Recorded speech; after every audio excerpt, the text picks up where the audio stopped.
যখন প্রেম করতাম তখন করেছিলাম, তখন করতাম। হ্যাঁ, এখন অন্যরকম প্রেম করি, কিন্তু বাট কালকে আমাদের দেখা হয়েছিল 11:30 পৌনে 12টা অবধি দেখা হয়েছিল। সো ইয়া, এখন করে দিয়েছি, দেব। আগের ঘটনাগুলো তো অবভিয়াসলি কেউ জানে না, কেউ দেখতে পাচ্ছে না।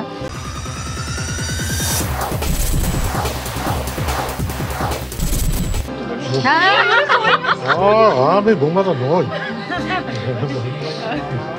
হ্যাঁ, মানে আমার কাছে কাজটাই তো মানে পুজোর মতো, কাজটাই সেলিব্রেশন, কাজটাই উৎসব।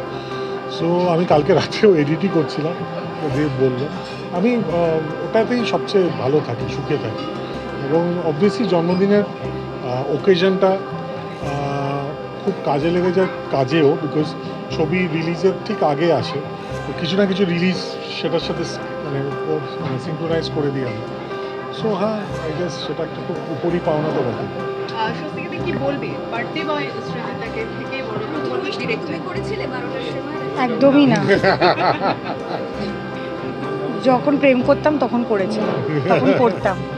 হ্যাঁ, এখন অন্যরকম প্রেম করি, কিন্তু বাট কালকে আমাদের দেখা হয়েছিল 11:30 পৌনে 12টা অবধি দেখা হয়েছিল। সো ইয়া, এখন করে দিয়েছি, দেব। মানুষ সৃজিতকে বলবো একটু হেলথ কনসিয়াস হলে ভালো হয়।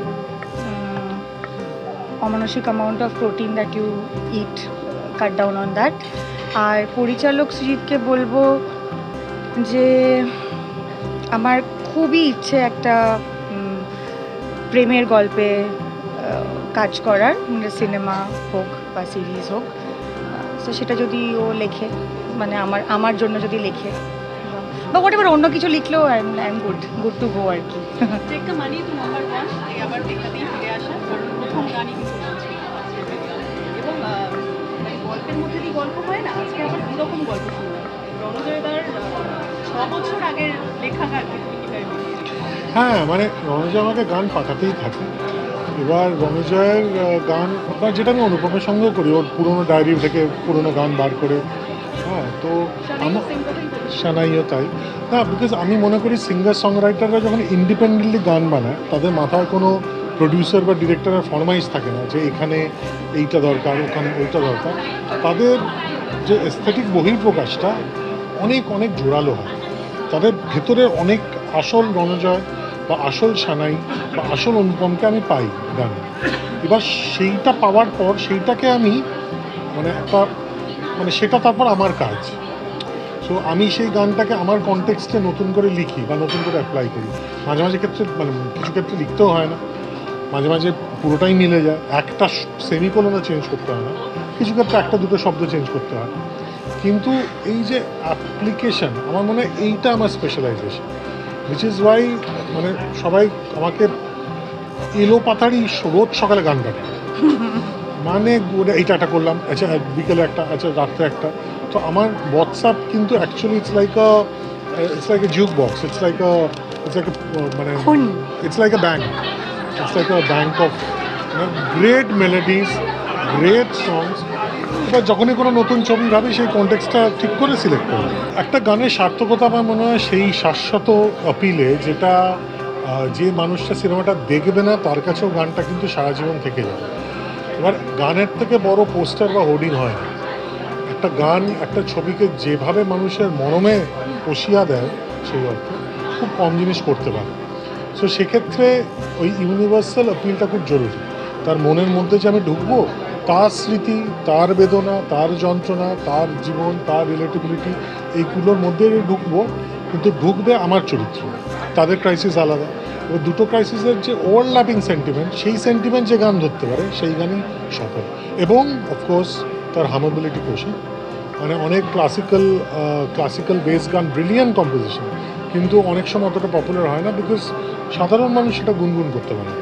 আমি আমার প্রেমিকাকে বা আমার এক্স প্রেমিকাকে বা আমার মাকে, বোনকে, বন্ধুকে যদি ছাড়া মানে একটা যন্ত্রণার জায়গা বা আবেগের জায়গায় যদি এক্সপ্রেস করতে চাই, I need to be able to হাম দ্যাট টিউন।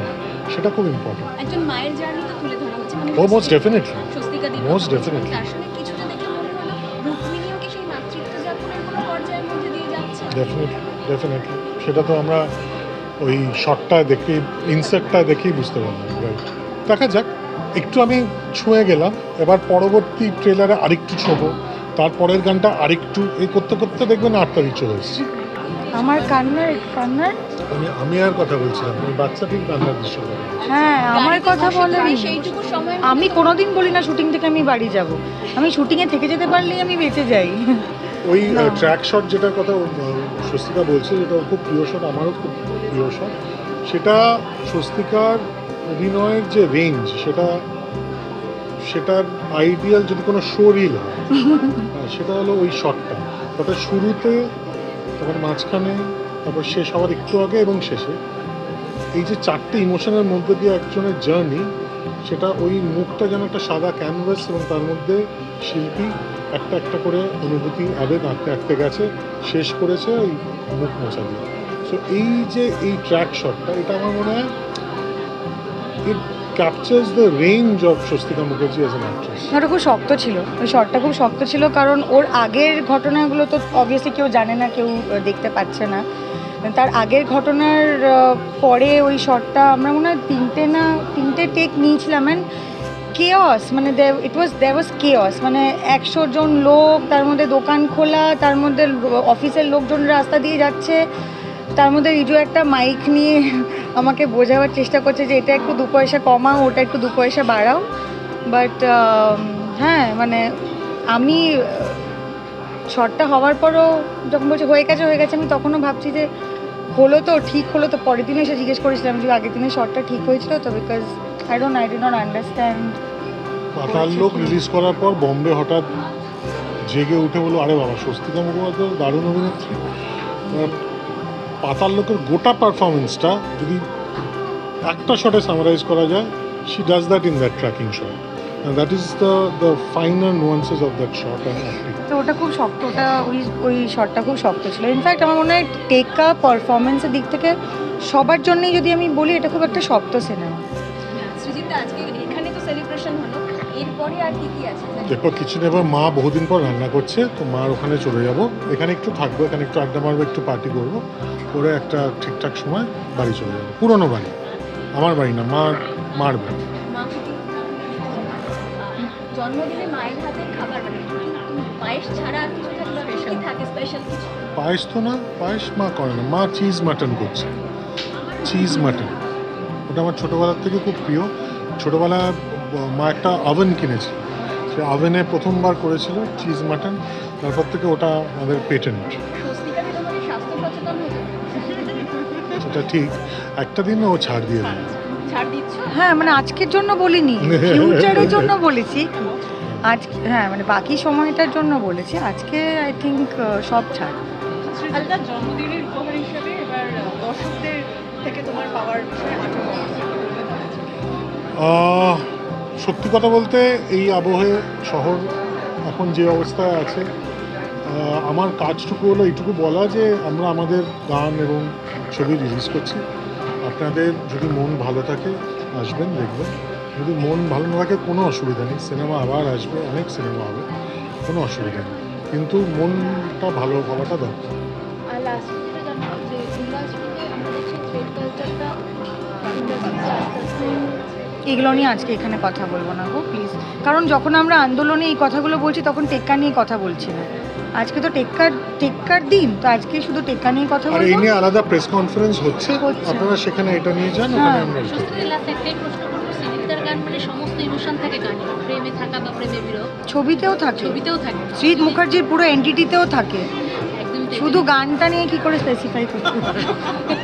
দাদা বল দিয়া, আচ্ছা হ্যাঁ, চল তারপর প্রশ্ন। তাহলে তোমার যদি বলি মানে প্রিয় গান সৃজিতার, যেটা তোমার সবসময় ধরে, সেটা দেখো, টেক্কার জন্য যখন কথা বলতে এসেছি তখন বলা উচিত টেক্কার গান, কিন্তু অ্যাকচুয়ালি টেক্কার গানটা নয়। ওটা জন্মের আগেও জন্ম, পরেও জন্ম। ওটা তো ডেফিনেটলি জাতিস্বরের গানগুলো তো আছেই, আর হেমলক সোসাইটির রূপম ইসলামের গানটাও, ওটা আমি সারাদিন শুনে যেতে পারি, মানে সারাদিন সারা রাত সারাদিন ওটা হচ্ছে ফিরিয়ে দেওয়ার গান। ওটা একদম মানে পুরো একদম লাইক গেথে বসে আছে মনে। টলিউড ফোকাস কলকাতা চ্যানেলটি আপনাদের ভালো লেগে থাকলে লাইক করুন, সাবস্ক্রাইব করুন এবং আপনাদের পছন্দের ভিডিওটি অবশ্যই শেয়ার করুন। Tollywood focus Kolkata.